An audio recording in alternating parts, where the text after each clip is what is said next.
Okay, this is lesson 9. Welcome to this lesson. We continue with conditionals. Now let's have one example. Num equals 0. This is one variable, and another variable, num2 equals 1. So here, num not equal to 1 and num equals 0. So let's see what will happen here. Num not equal to 1. 0 not equal to 1. And 0 equals 0. So be careful, we have logical operator AND, so it means both conditions must be true. 0 not equal to 1, is it true? This is true. It's obvious. 0 is not equal to 1. And 0 equals 0, is it true? Again, true. So we have true and true. The answer is true. So another example, num equals 1 or num2 equals 0. So num equals 1, num is 0, 0 equals 1 or 1 equals 0. 0 equals 1, is it true? It's obvious. It's false. Or logical operator, 1 equals 0. Is it true? This is again false. False or false? The answer is false. Let's have another example. Num2 equals 2 minus 1. Of course, you can have any expression here, a mathematical expression, and you compare two sides with each other. And num less than 10 or num2 equals 1. So in total we have 3 conditions, 1, 2, and 3.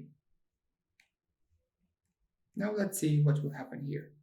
Num2 equals 2 minus 1. Num2 is 1 equals 2 minus 1 is 1. We have logical operator AND. Now let's have parentheses, num less than 10. Num is 0 less than 10, or logical operator or, num1 equals 1. Num2 equals 1. 1 equals 1. Now 1 by 1. 1 equals 1. Is it true? This is true. We have AND. Now let's go inside parentheses. 0 less than 10. This is true. Or 1 equals 1. This is again true. So here we have true and true or true. The answer is true. So we have logical operator AND. Both conditions are true. The final answer is true.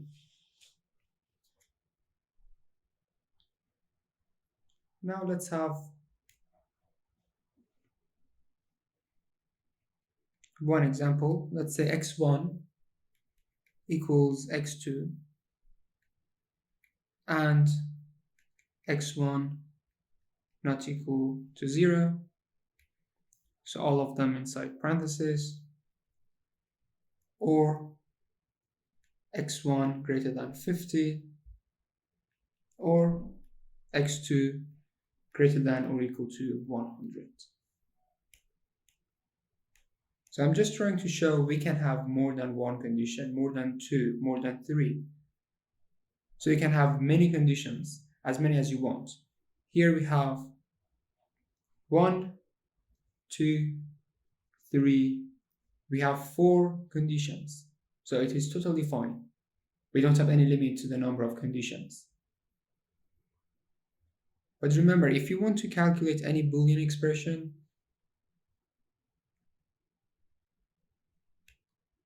calculate them from left to right.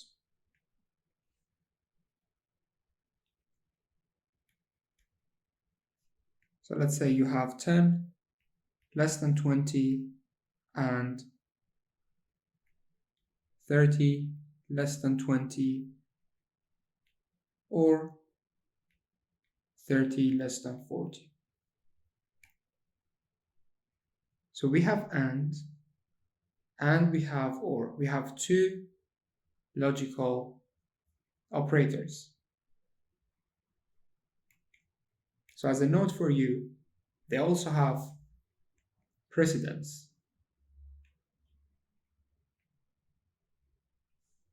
So from the highest precedence to the lowest one. So the highest one is not operator, and we have and the last one is or. So this is the order, not and or.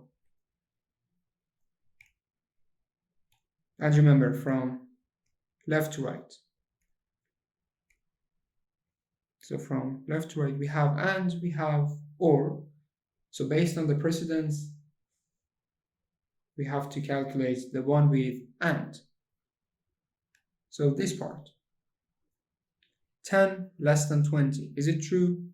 Yes, it is true, it's obvious. We have and. 30 less than 20, is it true? No, it's obvious, this is false. So what is the answer to this part? The answer is false. And the reason is because we have and operator. So we have false. Now let's continue with the rest. Or 30 less than 40. Is it true? This is true. So we have false or true. The final answer is true because we have logical operator or. Just be careful about the precedence.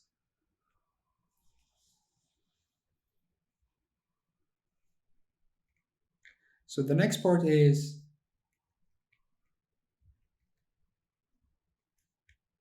logically equivalent Boolean expressions.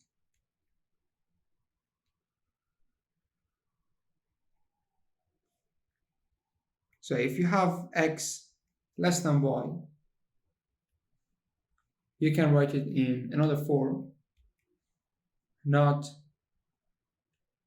x greater than or equal to y. So both of them are equivalent. So they are the same. Another one, x less than or equal to y.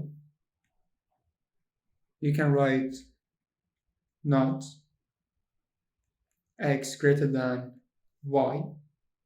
Again, both of them are the same. Another one, we have x equals y. Be careful about assignment operator. This is not assignment operator. We just want to compare two sides. We can write not x not equal to y. The next one, x not equal to y. We have not x equals y. The next one is a bit complicated, but don't worry. We have not x and y. So for this one, we can say, or we can distribute not x. So we have not x. We can say not and, or and not y, which is not y, nothing else. So this form on the right is equivalent to the one on the left. And the last one, somehow similar to the previous one, not x or y. Again, you can distribute not x, so let's write not x. Not or, you can use and. Not y, you can use not y, nothing else. So this one is equivalent to the one on the left. Now let's have some examples. Okay, the first example, we have not 10 less than 20, or not 10 less than 30. Now let's evaluate this Boolean expression.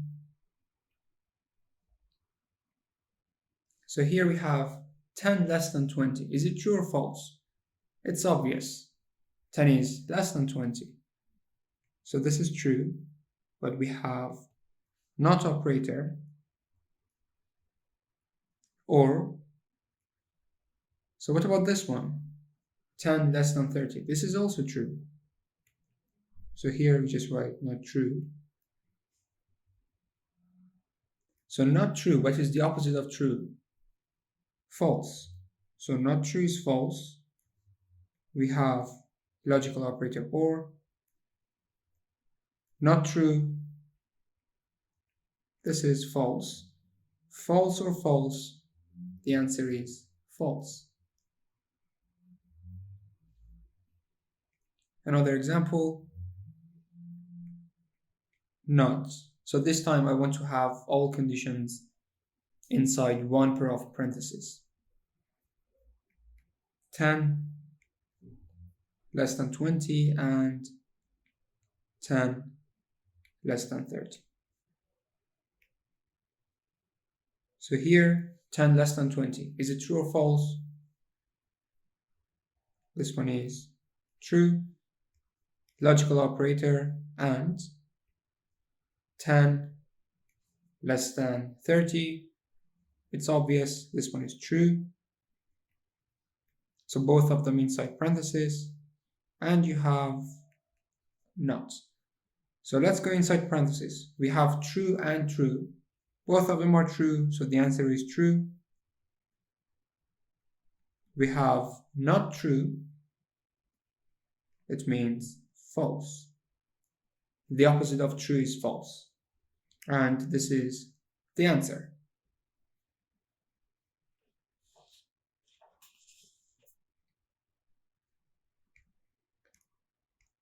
So the next part is so interesting. We have if and else statements.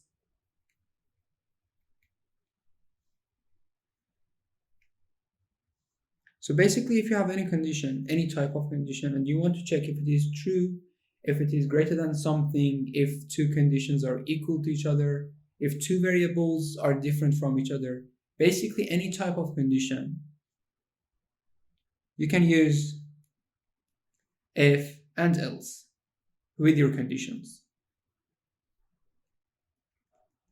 Suppose you have variable x with value 52. And here you have if. So this is our if statement.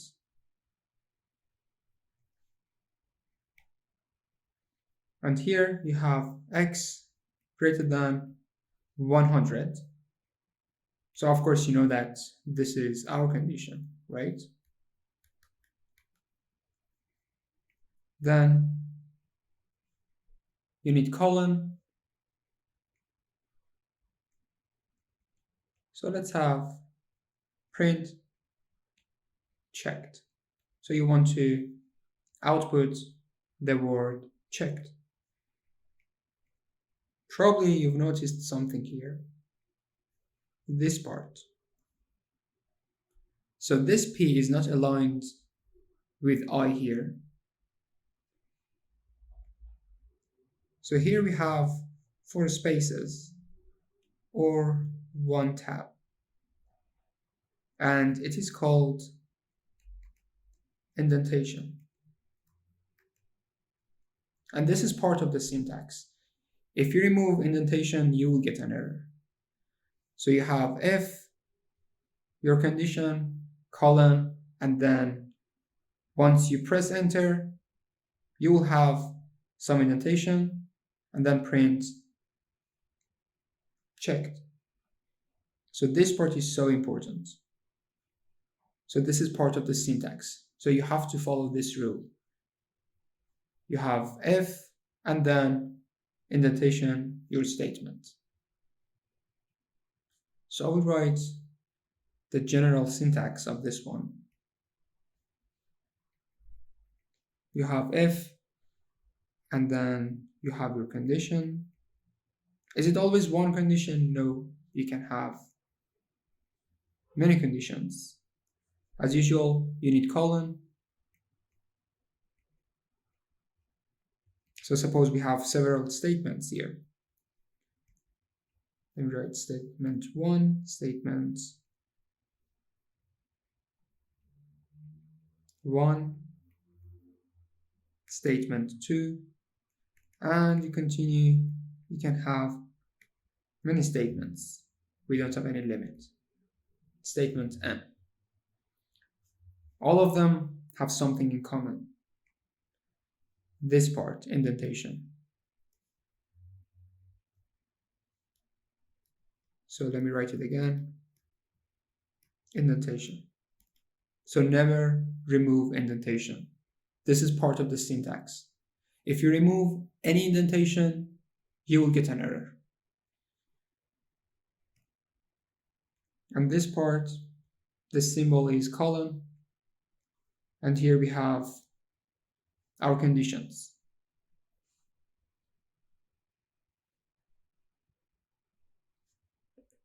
Now let's have one example.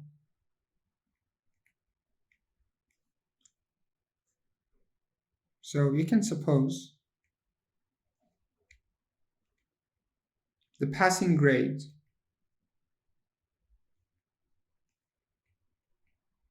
of a course is, let's say, 60. So if the grade is less than 60, you print fail. Otherwise, you print pass. So I'm not going to solve this one for you, but just be careful about this part here. The passing grade is 60. So you have to have one condition, just one condition and one if. So don't use any else. We will discuss else. But for this exercise, just use one if, nothing else. Just one if. Don't use multiple ifs, don't use any elif, don't use any else, just one if. And see if you can do it. So I can give you a hint. One-way selection. So basically this is the answer to this question. So check for this one-way selection and see if you can solve this exercise with one single if, nothing else. So that was all for this lesson. As usual, take care and bye-bye.